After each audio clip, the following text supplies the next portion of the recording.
दूसरे दिन एक पिक्चर आती है हमारे पास और हमसे पूछा जाता है कि क्या हम ये सप्लीमेंट ले सकते हैं, इससे सुना है कि बड़ा वेट लॉस होता है, इससे स्किन ग्लो करती है, इससे रिंकल्स नहीं होते हैं, जॉइंट पेन्स नहीं होते हैं, मेरी कोई फ्रेंड ये वो सब यूज़ कर रहे हैं तो क्या मैं ये यूज़ कर लूँ। तो जो लोग तो मुझे काफ़ी टाइम से फॉलो कर रहे हैं मेरे पेज को, तो उनको पता होगा कि लवलीन ना तो किसी सप्लीमेंट को इंडोर्स करती है, ना प्रमोट करती है और ना ही करेगी, है ना। तो ये आप सब लोगों को पता होगा। सो इतनी ज़्यादा हाइप हो चुकी है इन सप्लीमेंट्स की, इन प्रोडक्ट्स की मार्केट में कि उनको नेचुरल कह के आपके पास पेश किया जाता है, प्रोडक्ट बना के आपको पेश किया जाता है। लेकिन आप एज अ कॉमन मैन आपको ये पता होना चाहिए कि सप्लीमेंट हमेशा सिंथेटिक ही होता है। सप्लीमेंट मीन्स सिंथेटिक चीज़, ठीक है। सो हाउएवर, लेकिन आपके माइंड में ये आएगा कि दैट मीन्स कि क्या हम विटामिन डी, B12 ये भी हमें नहीं लेना चाहिए। जो ऑन द काउंटर सप्लीमेंट्स हमें मिलते हैं वो क्या होता है कि जब आप कोई आपको डेफिशिएंसी हो गई है और आपने खाने पीने में अभी वो कंप्लीट नहीं हो पा रहा है, मतलब एक्सेस डेफिशिएंसी है in vitamin D and B12 की, तो हमें उस टाइम पे क्या होता है कि देन वी सजेस्ट कि आप विटामिन डी एंड B12 का सप्लीमेंट लेना स्टार्ट करो, ताकि ग्रेजुअली वो आपकी बॉडी में जो है वो कंप्लीट हो जाए। और अगर आप अच्छे लाइफस्टाइल में चल रहे हो तो अपने आप वो नेचुरली जो है वो प्रोड्यूस होना स्टार्ट हो जाएगा। नेचुरली आप अच्छे लाइफस्टाइल में अच्छा खाना पीना स्टार्ट करोगे तो फिर हमें ज़्यादा ये डिपेंडेंसी ऑन सप्लीमेंट्स नहीं रहेगी। तो इन ये जो सप्लीमेंट्स हैं विटामिन डी और B12, इसके चांसेस ऑफ साइड इफेक्ट जो है बहुत कम रहते हैं, मतलब। लेकिन इसको हमने लग्जरी नहीं समझना है कि बस हम विटामिन डी, B12 तो लेते ही हैं तो हमें ज़रूरत नहीं है विटामिन डी के सोर्सेज लेने की या सनलाइट में बैठने की, या फिर हमारा विटामिन B12 मोस्टली वेजिटेरियन में कम होता है तो उनको हम कह देते हैं कि आप अपना सप्लीमेंट फॉर्म स्टार्ट करो। सॉइल से हमें विटामिन B12 मिलता है तो आपको सॉइल से जो चीज़ें मिलती हैं उनको हमें खाना स्टार्ट करेगा। सो अगर आप बहुत एक्सेसिव डेफिशिएंसी में होते हो तो ये विटामिन डी एंड B12 की रिक्वायरमेंट होती है। नेचुरली भी हमारी बॉडी में ये सब चीज़ें बनती हैं, ली जा सकती हैं, तो नेचुरली भी हम इसको ले सकते हैं। लेकिन आज जो मैं बात करने वाली हूँ वो ये है कि आजकल जो फूड इंडस्ट्री में इतने फैशन बदलते रहते हैं कि हर दूसरे दिन कोई ना कोई सप्लीमेंट आ जाता है, और आपको आजकल का जो हाइप चल रहा है वो है कोलाजन। सो कोलाजन सप्लीमेंट जो है वो बहुत ज़्यादा मार्केट में आपको मिलेगा, और ये इनफैक्ट रीसेंट एक स्टडीज़ जो है वो स्टैट्स के अकॉर्डिंगली 2020 में, लास्ट ईयर में, कोलाजन बेस्ड प्रोडक्ट्स, मतलब हर चीज़ में कोलाजन डाल के, इनफैक्ट मैंने गमीज तो सुनी थी कुछ विटामिन की, अब कुछ गमीज में कोलाजन डाल के भी उनको बेचा जा रहा है, और इनका जो प्रोडक्शन इतना ज़्यादा बढ़ चुका है, इनके प्रोडक्ट की सेल जो है वो इतनी इंक्रीज हो चुकी है, $300 मिलियन तक जा रही है, खुद सोचो। So that's all thanks to marketing techniques कि आपको बड़ा अट्रैक्ट करती हैं, आपको प्रोडक्ट बेचने के टाइम पे काफ़ी कुछ ऐसे बताया जाता है। सो मार्केट में जितने भी ये फैशंस आते हैं, आपको अब अपनी कॉमन सेंस लगानी पड़ेगी, अपना दिमाग लगाना पड़ेगा, जागो ग्राहक जागो के सिनेरियो में हमें काम करना पड़ेगा। So what exactly a collagen, पहले तो एक मैं लेमैन लैंग्वेज में ये बताऊं कि आपको कोलाजन का मतलब क्या है। कोलाजन एक तरह का प्रोटीन है, हमें पता है प्रोटीन हमें बॉडी को चाहिए, हमारी बॉडी को। सो कोलाजन को आप अगर विजुअलाइज करना चाहते हो, मतलब it's like a glue, like a substance, like a glue की तरह आप इसको इमेजिन कर सकते हो, जो हमारी सपोर्ट करता है हमारे सेल्स को। It is a supporting structure जो हमारे सेल्स को बाइंड करता है, एक दूसरे के साथ मिला कर रखता है। सो वो हमारे लिगामेंट्स को प्रोटेक्ट करता है, स्किन को प्रोटेक्ट करता है, टेंडन्स को प्रोटेक्ट करता है। जैसे कि आप सोचो एक ट्री है और एक पेड़ में रूट्स हैं, और रूट्स को कनेक्ट करने के लिए रूट्स जो है वो कनेक्टेड रहती हैं with the help of that soil, तो वो ये एक सॉइल का काम जो वो कोलाजन कर रहा है। तो हम सब में एवरीबडी हैव कोलाजन, उसमें 75% हमारी स्किन में कोलाजन है, 90% जो है हमारे बोन्स में है, 75% जो है 70 to 75% ज्वाइंट कार्टिलेज में है, तो सब में होता है। लेकिन जैसे जैसे एजिंग होनी स्टार्ट हो जाती है तो इसकी प्रोडक्शन जो है वो कहते हैं कि डिप्लीट होती है। सो ये इट्स अकॉर्डिंग टू स्टडीज कि जैसे जैसे आप एज होते रहोगे आपका कोलाजन जो है वो डिप्लीट होता रहेगा।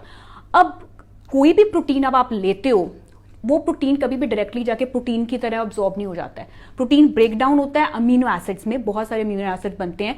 तो जो इंफीरियर क्वालिटी ऑफ कोलाजन जो है हमारा प्रोटीन, वो भी अमीनो एसिड में ब्रेकअप होता है, जैसे कि हाइड्रोक्सीप्रोलीन होता है, ग्लाइसिन होता है, प्रोलीन होता है। ये 3 तरह के अमीनो एसिड जो वो कोलाजन में से आते हैं, जो ऑब्जॉर्ब होते हैं जाके हमारे इंटेस्टाइन में।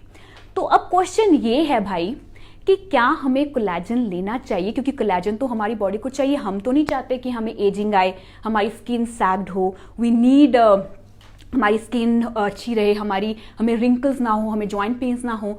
तो अगर हमें एजिंग ना हो, तो अगर हमें कोई बंदा कह रहा है, प्रोडक्ट दे ही रहा है कि ये लो सप्लीमेंट खा लो और आपको ये एक हेल्प करेगा आपकी स्किन के लिए, आपके रिंकल्स के लिए, तो why don't we have it, क्यों ना ले फिर।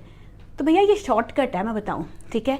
अगर पतली गली से निकलना है ना, तो पतली गली में आगे जाके के बहुत दिक्कत आने वाली है।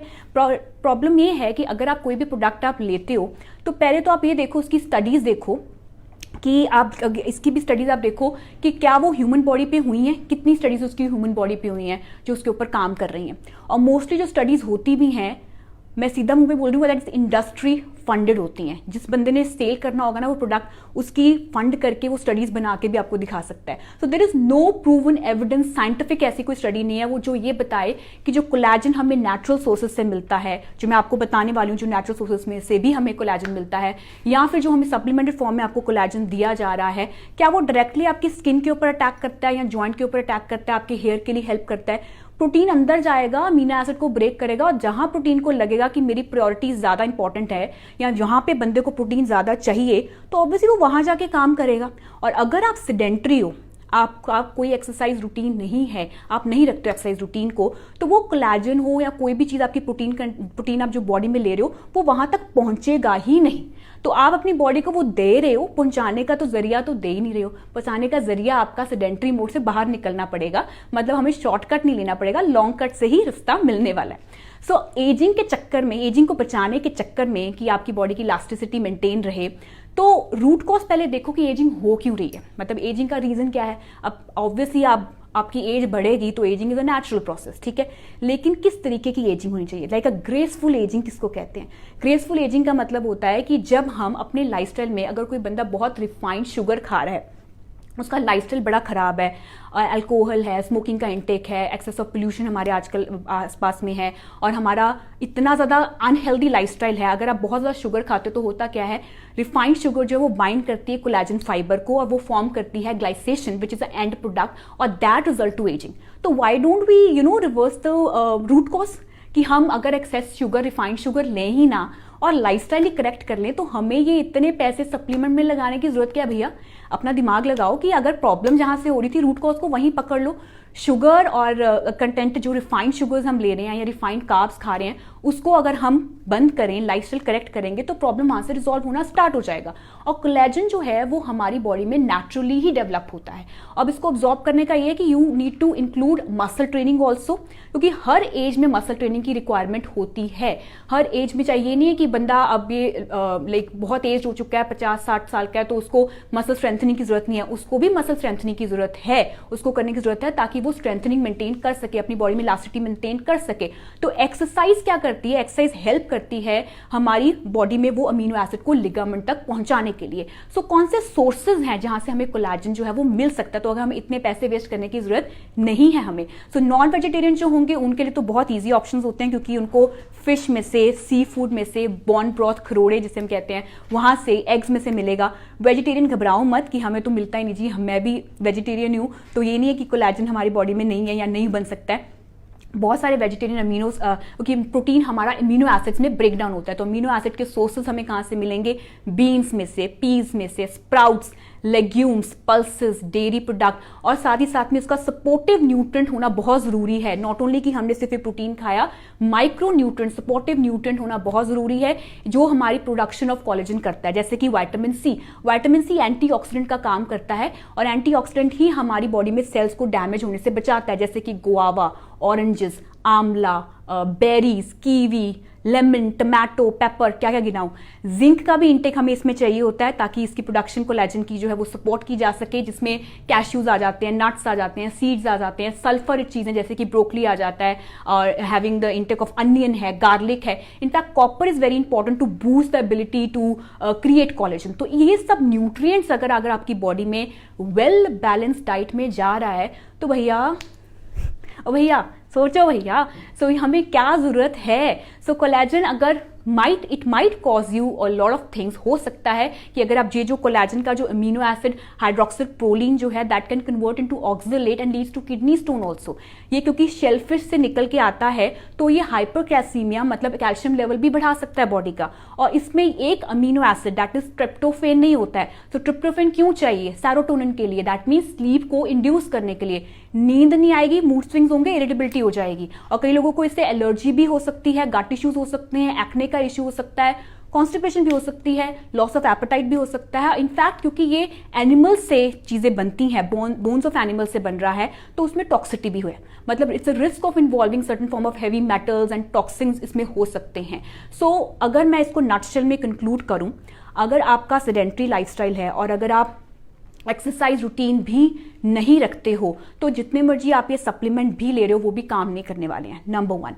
नंबर 2, कोलेजन कुछ नहीं है, it's nothing but a protein है। In fact inferior low quality protein है जो इतना एक्सपेंसिव आप खरीद के लेते हो, और जबकि हमें बहुत इनएक्सपेंसिव जो हमारे फूड से चीजें मिल सकती थी उसको हम इंपॉर्टेंस नहीं देते हैं। तो व्हाट्स अ टेक अवे कि नेचुरल सोर्सेस लीजिए जो आपको मैंने बताए हैं, और जो इंडस्ट्री क्लेम करती हैं कि ये चीज़ें लो जी, वो चीज़ें लो जी, जो इंडस्ट्री के पता नहीं वो बंदे डंडे लेके ना मेरे पीछे आ जाए। सो वो इंडस्ट्री जो क्लेम करती है कि ये इसमें ये स्टडीज़ हैं जी, वो स्टडीज़ हैं, तो देखो वो स्टडीज़ किस पे हुई हैं, कितनी वैलिड हैं, कितनी प्रूवन है, ध्यान से उसको देखो कि वो फंडेड तो नहीं है। तो वो चीज़ें देख के फिर उसको आप यूज़ करो अपनी बॉडी के ऊपर। Body something very precious and treasure for you, उसको एक्सपेरिमेंट्स मत करो उसके साथ। सो कंक्लूजन ये है कि अगर लवलीन बात करेगी तो ये कहेगी कि नेचर से जितना दूर जाओगे बीमारियां उतनी ही भाग के आपके पास आएंगी, उतनी नजदीक आएंगी। सो लेस प्रोसेस्ड होगा तो उतना ही बेटर होगा, और रियल फूड जो है वो हमेशा बेटर होता है। Real food is always better. So you decide your self what's good for you. आप खुद देखो क्या चीज अच्छा और क्या बुरा है। Thank you.